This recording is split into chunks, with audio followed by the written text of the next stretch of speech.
Silence in a courtroom usually signifies respect, but today it meant absolute shock. A woman with nothing supposedly left to her name had just signed away her long marriage without shedding a single tear.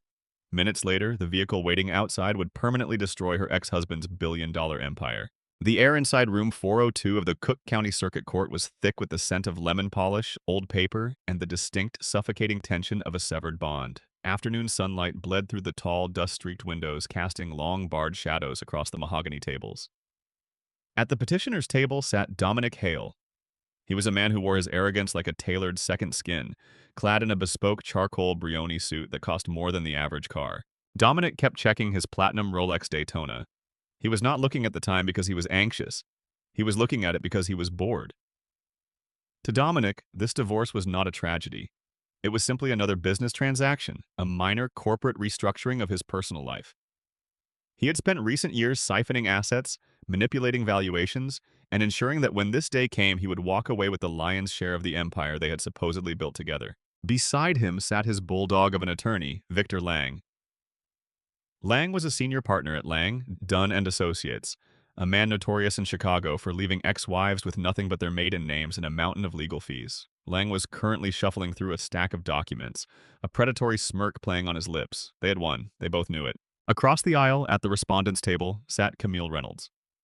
For many years, she had been Camille Hale. She was the quiet, brilliant software engineer who had written the foundational code for Apex Solutions, the tech startup that was currently rocketing toward $1 billion valuation. While Dominic was out shaking hands, wooing venture capitalists, and ultimately sleeping with his young vice president of marketing, Sienna Calder, Camille had been in the trenches. She had fixed the bugs, managed the engineering team, and kept the servers from crashing during their critical early years. But Dominic had been careful. Earlier, under the guise of corporate liability protection, he had convinced Camille to transfer her founding shares into a trust he alone controlled. When the marriage began to dissolve, Camille found herself legally outmaneuvered. On paper, she was just an early employee who had been generously compensated. The prenuptial agreement, signed when they were young and naive, was ironclad. Camille sat perfectly still. She wore a simple tailored navy blue sheath dress, her dark hair pulled back into a severe, elegant clasp. There were no dark circles under her eyes. There were no trembling hands clutching a crumpled tissue. She looked serene, almost entirely detached from the reality of the room. Her attorney, Benedict Crow, a mild-mannered man from a mid-tier firm, leaned over. "Camille," he whispered, his voice laced with genuine concern. "Once you sign this, it's over. The asset division is final. You waive all rights to future earnings of Apex Solutions. I still believe we can challenge the offshore shell companies if we go to trial. You don't have to surrender today." Camille did not look at him.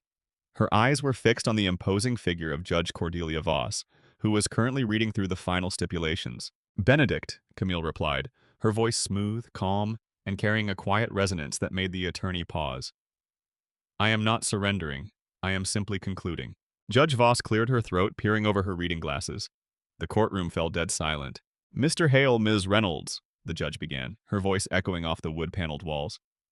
"I have reviewed the marital settlement agreement. Mr. Hale retains full ownership of the primary residence in Aspen, the penthouse in the Gold Coast district, and 100% of the voting shares in Apex Solutions. Ms. Reynolds is to receive a one-time lump sum settlement of $450,000, the deed to the property in Oak Park, and she waives all rights to spousal support." Dominic had to bite the inside of his cheek to suppress a grin. $450,000.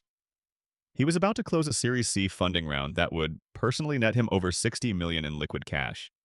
He had outsmarted the court, he had outsmarted the auditors, and most importantly, he had outsmarted his wife. "Ms. Reynolds," Judge Voss said, her tone softening just a fraction. "Judges in family court saw shattered lives every day. They knew when someone was being taken to the cleaners. You understand that by affixing your signature to this document, you are permanently waiving your right to any further discovery regarding Mr. Hale's finances. This is irrevocable." Dominic leaned forward slightly, waiting for it. This was the part where the ex-wives usually broke. This was the moment the reality set in. The tears, the desperate pleas, the sudden pathetic realization of their new, downgraded socio-economic status. He readied a look of faux sympathy. Camille stood up. She did not hesitate. She did not look at Dominic. She reached across the heavy oak table and picked up the heavy Mont Blanc fountain pen that Benedict Crow had set out. The silence in the room was deafening. The court reporter's fingers hovered over the stenograph. Victor Lang stopped shuffling papers. Even Dominic felt a strange cold prickle on the back of his neck. Where was the anger? Where was the grief? Camille uncapped the pen. With swift, fluid, and utterly steady strokes, she signed her maiden name, Camille Jane Reynolds, on the 5 designated lines. She did not pause to wipe a tear because there were none. Her breathing never hitched. When she finished, she capped the pen and placed it gently back on the table. The soft click of the cap sounded like a gavel strike. "Done, Your Honor," Camille said clearly. Judge Voss looked at her for a long, calculating moment before nodding slowly. "The court accepts this settlement. The marriage between Dominic Hale and Camille Reynolds is hereby dissolved. We are adjourned." The immediate aftermath of a divorce decree is usually a chaotic flurry of hushed conversations, hostile glares, and the frantic packing of briefcases. But as Judge Voss exited the bench and the bailiff called, "All rise," a strange, heavy vacuum settled over room 402. Dominic stood up, buttoning his suit jacket. He felt victorious, yes, but the victory tasted strangely flat. He had wanted a reaction. He had wanted Camille to recognize that he had won, that he was the architect of their success, and that she was merely a passenger he was finally forcing off the ride. Her utter indifference felt like an insult. He watched as Camille calmly gathered her modest leather tote bag. Benedict Crowe shook her hand, offering a sad, sympathetic smile, which she returned with a polite nod. Dominic could not help himself. Against the advice of Victor Lang, who was already marching toward the double doors, Dominic stepped into the aisle, blocking Camille's path to the exit. "Camille," he said, using his most patronizing, gentle tone, the one he usually reserved for nervous investors. Camille stopped. She looked up at him. Her eyes, a striking pale hazel, were entirely empty of the warmth he had known for years. They were like looking into a winter sky. "It's Ms. Reynolds now, Dominic. What do you want?" "I just wanted to say—" He paused, adjusting his cuffs. "It didn't have to be this ugly. If you had just been reasonable during the mediation, I would have made sure you were taken care of. You didn't have to walk away with so little." Camille tilted her head, observing him as if he were a particularly fascinating yet harmless insect. "You think I walked away with little, Dominic? 450,000 in Chicago won't last you 5 years, Camille. Not with the lifestyle you're used to." He sighed, leaning closer. "But I harbor no ill will, truly. I'm moving on to bigger things. Apex is finalizing a $500 million merger with Vanguard Holdings soon. It's a shame you won't be there to see what the company we started will become." A microscopic, razor-sharp smile touched the corner of Camille's mouth. It was so brief Dominic almost missed it. "Oh, I have a feeling I'll be keeping a very close eye on Apex, Dominic. And congratulations on the Vanguard merger. I know you've been bending over backward trying to impress their CEO. Dominic frowned. The CEO of Vanguard Holdings was notoriously reclusive, operating through a labyrinth of proxies and legal intermediaries. Dominic had never met the man or woman in person, only dealing with their ruthless head of acquisitions, a man named Julian Reed. "Well, yes, business is business." "Indeed it is," Camille said smoothly. She stepped around him, her heels clicking rhythmically on the marble floor. "Goodbye, Dominic. Enjoy your victory." Dominic watched her walk away, a sudden, inexplicable knot forming in his stomach. He shook it. She was just trying to save face. She was destitute, and he was about to become one of the wealthiest tech moguls in the Midwest. He followed a few paces behind her as they exited the courtroom and entered the expansive, echoing hallway of the courthouse. The descent to the lobby was agonizingly slow. They ended up in the same elevator bank. Dominic stood on the far side of the steel-paneled car, surrounded by a few junior attorneys and a couple arguing in hushed tones. Camille stood near the front, staring straight ahead at the brass numbers counting down. Ding, lobby. The doors slid open to the chaotic hum of the courthouse entrance. Security checkpoints beeped, lawyers barked into cell phones, and the bright Chicago afternoon glared through the rotating glass doors. Dominic checked his phone. His personal driver was supposed to be waiting in the loading zone with the Mercedes S-Class. He had an important lunch meeting at an exclusive private club with Julian Reed, the final stepping stone before the Vanguard merger was inked. It was the most important meeting of his life. He pushed through the revolving doors, stepping out into the humid city air. He spotted his black Mercedes idling half a block down, trapped behind a delivery truck. He cursed under his breath, raising a hand to signal his driver. Just then, a vehicle smoothly pulled up directly in front of the courthouse steps, completely blocking the VIP drop-off lane. Dominic froze. It was not just a car, it was a rolling fortress. A custom Phantom Black Maybach 62S, elongated and heavy with visible B7-level armor plating. The chrome gleamed menacingly in the sunlight. It was the kind of vehicle reserved for heads of state, billionaires who valued their lives, and apex predators of the corporate world. The courthouse security guards, usually quick to blow their whistles and wave away illegally parked cars, took one look at the tinted windows and the heavy-duty diplomatic-style plates and wisely stepped back, doing absolutely nothing. Dominic stared at the behemoth. Who was at the courthouse today? A senator? A cartel boss standing trial? The front door of the Maybach opened. A man stepped out. He was impeccably dressed in a sharp slate-gray three-piece suit, his silver hair perfectly coiffed. He moved with the terrifying, precise grace of a military general. Dominic's breath hitched in his throat. He knew that face. He had spent months staring at that face over endless video calls, begging for capital, compromising his own company's values just to secure a deal. It was Julian Reed, the head of acquisitions for Vanguard Holdings, the man holding Dominic's entire financial future in his hands. Dominic immediately plastered on his most winning, deferential smile. He started to step forward, his hand extended, ready to greet the man. What a coincidence. Reed must be in town early for their meeting. Mr. Reed, Dominic called out, preparing his elevator pitch. Julian Reed did not look at Dominic. He did not even glance in his direction. Instead, Reed walked swiftly around the rear of the massive Maybach. He stopped squarely at the bottom of the courthouse steps. He stood at attention, his hands clasped behind his back, looking up at the doors. Dominic stopped in his tracks, confusion washing over him. He followed Reed's line of sight. Walking down the concrete steps, her posture perfectly straight, the modest leather tote bag still over her shoulder, was Camille. Dominic's brain misfired. He watched, paralyzed, as his ex-wife, the woman he had just left with nothing but an old house and a laughable settlement, descended the stairs toward the most powerful corporate shark Dominic had ever met. As Camille reached the bottom step, Julian Reed, a man known to make grown CEOs cry in boardrooms, bowed his head in a gesture of profound, undeniable respect. "Good afternoon, ma'am," Reed said, his deep voice carrying clearly over the street noise. "I trust the proceedings were concluded satisfactorily." "Perfectly, Julian," Camille replied, her voice ringing with an authority Dominic had never heard in all the years he had known her.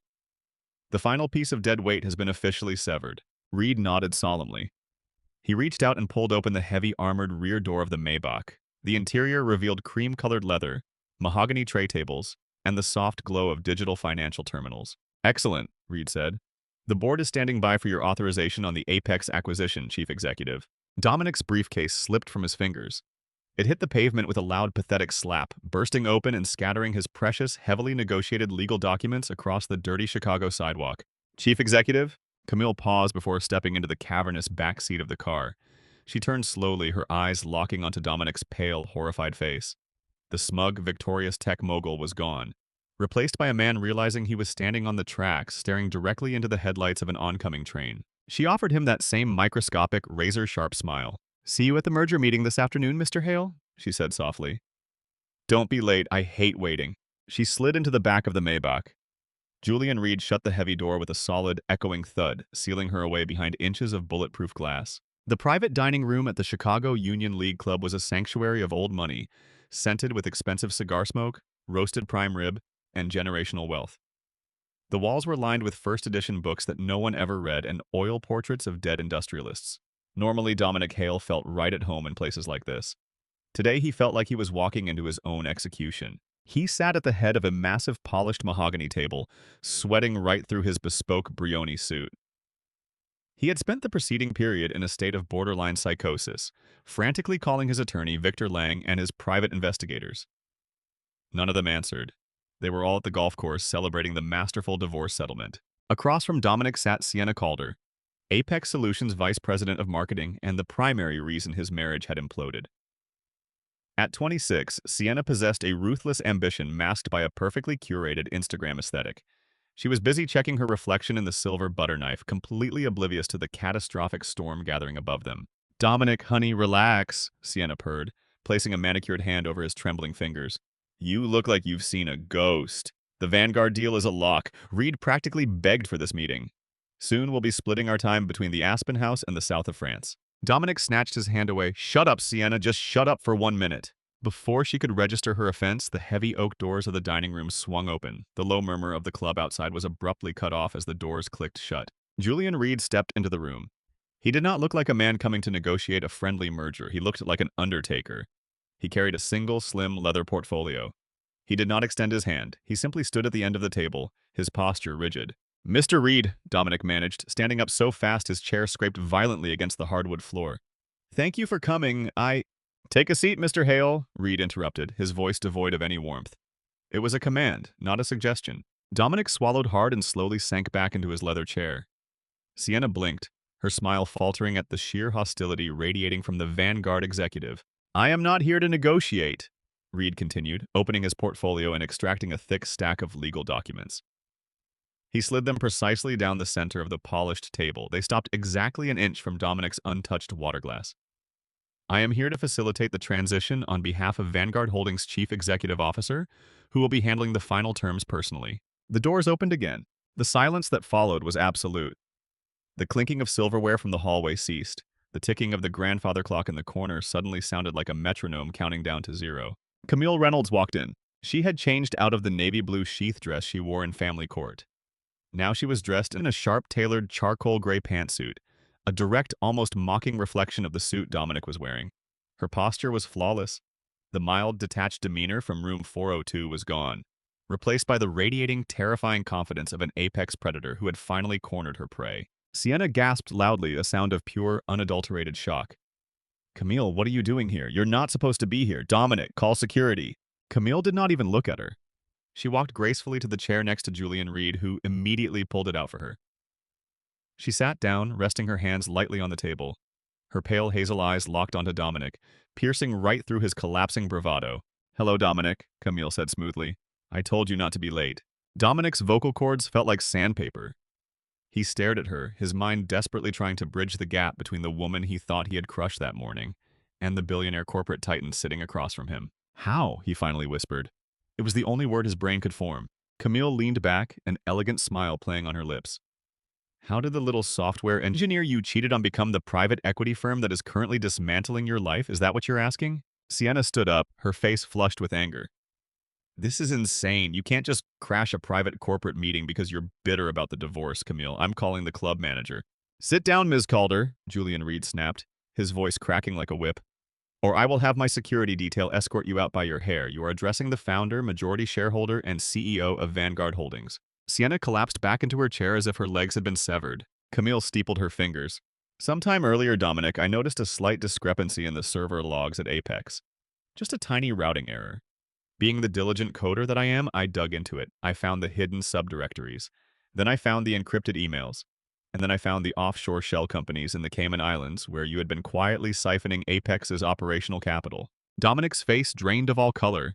His heart hammered against his ribs like a trapped bird. You knew. I knew everything, Camille stated calmly. I knew about the money. I knew about the fraudulent valuations you were preparing for the Series C funding. And of course I knew about Sienna. She paused, her eyes finally flicking to the terrified younger woman. Though I admit her addition to the payroll as a consultant was a sloppy way to hide a mistress. If you knew, Dominic stammered, his palms sweating profusely, why didn't you bring it up in the divorce? You could have ruined me in court. You could have taken half. Because family court is messy, Dominic, Camille replied, her voice dropping to a dangerous, icy register. In family court, men like you use men like Victor Lang to drag things out for years. You would have hidden the assets, tied me up in litigation, and bled me dry through legal fees. I didn't want half of the corrupted pie, I wanted the whole bakery. Camille leaned forward, tapping the thick stack of documents Reed had slid across the table. When you convinced me to put my founding shares into a trust you controlled, you thought you neutered me. But you forgot one crucial detail, Dominic. I wrote the foundational code for Apex, and the patents for that specific proprietary algorithm weren't registered to Apex Solutions. They were registered to a blind Delaware C-Corp I set up before we ever got married.